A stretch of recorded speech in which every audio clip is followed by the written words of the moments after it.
Hanggang 26 sabi dito, aking anak, karunungan at hinahon ay huwag mong iwawala. Huwag babayaang makaalpas sa isip at gunita. Pagkatulad nito ay masagana at marangal na pamumuhay. At kung magkagayon lalakad kang matiwasay, sa landas mo hindi ka matatalisod. Sa lahat ng iyong lakad, wala kang aalalahanin at lahat ng pagtulog mo ay masarap at mahimbing. Kahit ang pas nitong bagyo ay dumating ng biglaan, hindi ka mababagabag tulad ng mga mambang. Pagkat tiwala kang si Yahweh ang kaagapay mo at di niya hahayaang samitag ikaw ay masilot. So napakaganda po ng salita ng Panginoon dito sa Kawikaan. Sino po ba ang may nais ng matiwasay na buhay? Yan, lahat tayo. At ito po ang sekreto kung paano magkaroon ng matiwasay na buhay. Ang pag kasi sinabing matiwasay, hindi naman sinabing madali lang. Ibig sabihin, kaya mo sumabay, kaya mo buhatin, bagamat may hirap, kaya mo pa rin mabuhay. Kaya mo pa rin lumakad.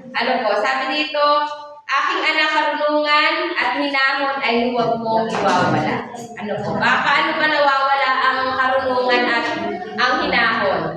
Kapag ka nawala na ang paraan, kapag ka para mawala ang hinahon at karunungan, unang-una, syempre, yung pagtayo natin sa Panginoon. Pag lumayo tayo, nawawala na yung karunungan, nawawala na yung hinahon. Kasi iba na yung pumapasok sa ating espiritu, sa ating isipan, hindi na yung kapayapaan na buhat sa Diyos. Nandito na magkakrap tayo, magkakaroon tayo ng anxiety, ng depression, ang dami nang pumapasok na negative kasi wala yung presensya ng Panginoon. At sabi dito, huwag natin iwawala. Sa anong paraan, magpatuloy tayo. Lagi tayong lumapit sa Panginoon. Lagi tayong magkaroon ng oras ng pagbabasa ng Kanyang salita at ng pananalangin. Sabi dito, pagkat dito, dulot nito'y masagana at marangal na pamumuhay. Ang pangako ng Panginoon kapag tayo ay nananatili sa Kanya, ay masagana at marangal na pamumuhay. At kung magkagayon, lalakad kang matiwasay. Ibig sabihin, parang chill lang ang lahat. Chill lang ang lahat. Sa landas mo, hindi ka matatalisod. Sino pong nakaranas na bakit ka ba pagka naglalakad tayo minsan? Yung pinakahingiliit pa yung tumatama doon sa kantuhan ng mga divider, yung kantuhan ng pinto, kantuhan ng lahat kantuhan ay, di ba, pagka yun talagang masakit, at minsan, naglalakad ka lang, may isang bato, ganun lang yung paa mo, namamagana yung paa, so matatalisod ka. At yun ay masakit. Pero sabi dito, pag tayo lalakad ng kasama ang Panginoon, magiging matiwasay at hindi tayo matatalisod. Hindi tayo masasaktan at hindi tayo madadapa. Yan. At sa lahat ng iyong lakad, wala kang aalalahanin. Bakit? Kasi meron ka ng pag-asa sa Panginoon. Yun daw, depression, sabi po sa nabasa ko, ang depression daw, yung overthinking about the past. Yung parang laging iniisip mo lagi yung nakaraan, lalo na yung hindi magaganda. Halimbawa, kung ang nakaraan mo ay lagi kang pinapagalitan ng iyong magulang, lagi kang binubugbog ng iyong magulang, o kaya naman nakaranas ka ng abuse, lagi yun yung naaalala mo, yun yung depression. Hindi ka nakakalaya sa nakaraan. At ang anxiety naman mo, yun daw yung overthinking about the future.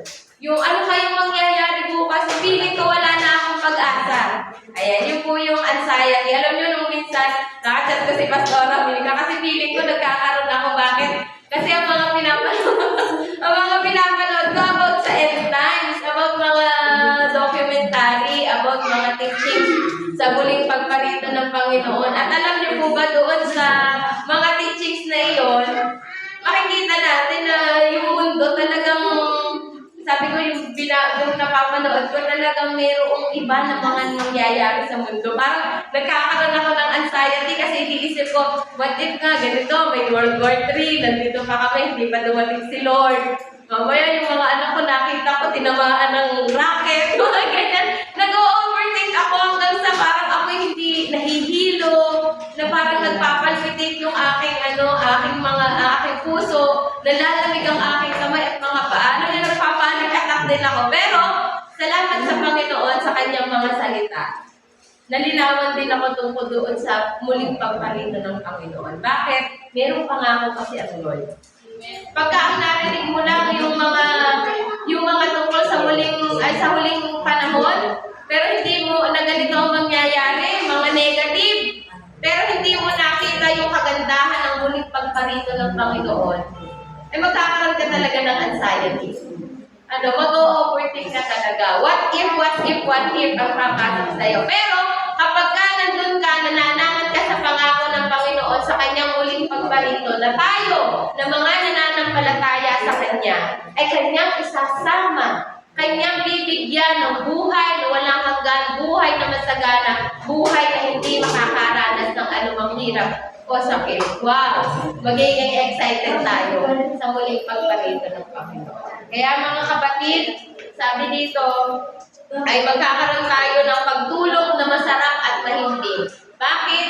Dahil ang pag-asa natin ay nasa Panginoon. Sabi doon sa ating nakaraan ng mga mensahe, Jesus Christ, our living hope. Siya po ay buhay na pag-asa. At kapag tayo, sabi dito, pagkat tiwala kang si Yahweh ang kaagapay mo, at di ka niya kakayaang sabitag, ikaw ay mahilo. So, patuloy tayo magtiwala sa Panginoon.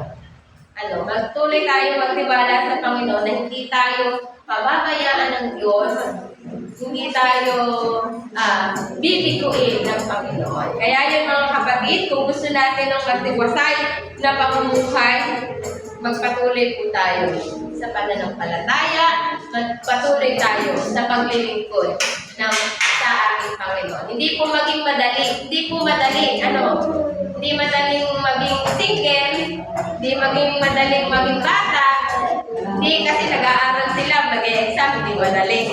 Ang mga teens, mga kabataan, nandiyan ba ang mga kabataan? Hindi rin madali, di ba? Kasi meron tayong mga pinagdaraanan na, lalo na doon sa adolescence period, sasabihin ng ating mga magulang, ang tanda mo na. Yan. Tapos kapag ka naman nagkaka-crush ka na, sabihin, ang bata-bata mo pa. Ayan. Sabihin ng mga kabataan, ano ba talaga ako, matanda o bata? Yan. Parang very confusing. Napakahirap ng sitwasyon. Pero alam nyo, ang magiging madali iyan, kung ikaw ay nakaagapay sa salita ng Panginoon kung paano ka mamuhay. Amen? Hindi magiging mahirap. Ano ba yung pinagagawa sa akin ni Lord? Yan, mga kabataan. Nasaan ba yung mga kabataan? Yan. Nasaan kami si Pastor? Nasa naman, sabihin na, hindi, sabi ko nga yan, sa salita ng Panginoon, hindi magiging madali, mahirap ang buhay, magiging madali, magiging matiwasay. Basta tayo ay nakaagapay sa kung ano ang sinasabi ng Diyos, ano ang sinasabi ng Biblia. Ganyan din sa mga magulang. Hindi maging madali ang maging magulang. Alam niyo po ang lagi kong prayer sa Panginoon. Lord, tulungan niyo po akong maging mabuting magulang. Kasi napakahirap. Dadal mo pa lang po yung anak ko, inaalala ko yung nanay ko, 8 kami. Sabi ko, gaano hirap kayang naranasan niya. Kasi iba-iba kami ng ugali. Yung aking dadal mo pa lang, panganay ko pala si Pastor Romel. Tatlo pa lang. Para iba-ibang ugali. Meron po akong ampun 2, naging 4 pala. Yan, iba-iba ng ugali. Iba-iba kung paano ko sila i-approach. Minsan mahirap. Lalo na kapag ka ang anak sinabi, bakit si ano? Yan, lagi kayong nararanasan eh. Bakit si ano? Ganyan. Ako na nga nagbukas kanina. O kaya naman, Mami, bakit siya? Ibinili mo. Ako hindi. Yan. So parang very confusing din para sa mga magulang. Minsan mahirap. Pero alam niyo mga kapatid, mga magulang, magiging madali kung patuloy tayo na nakaayon sa kung anong nais ng Panginoon. At patuloy na humingi tayo ng gabay sa Panginoon at ipanalangin ang ating mga anak at tulungan din sila na lumapit sa Panginoon. Yun po ang nais ng Panginoon, ang matiwasay na pamumuhay, magagawa natin ito pagkat kasama natin ang Panginoon. Ang kailangan lamang tayo ay magpatuloy. Magandang umaga po, tayong lahat ay manalangin. Ang naming Diyos na banal, salamat po sa iyong pangako ng matiwasay na buhay. At patuloy namin itong maranasan, Panginoon, sa tulong at sa gabay mo, aming Ama. At dalangin po namin na patuloy kaming mabuhay ayon sa iyong nais na nakaugnay, Panginoon, sa iyong mga salita at sa iyong pangako. Salamat po, pagpalain niyo po kami sa pangalan ng Panginoong Jesus. Amen.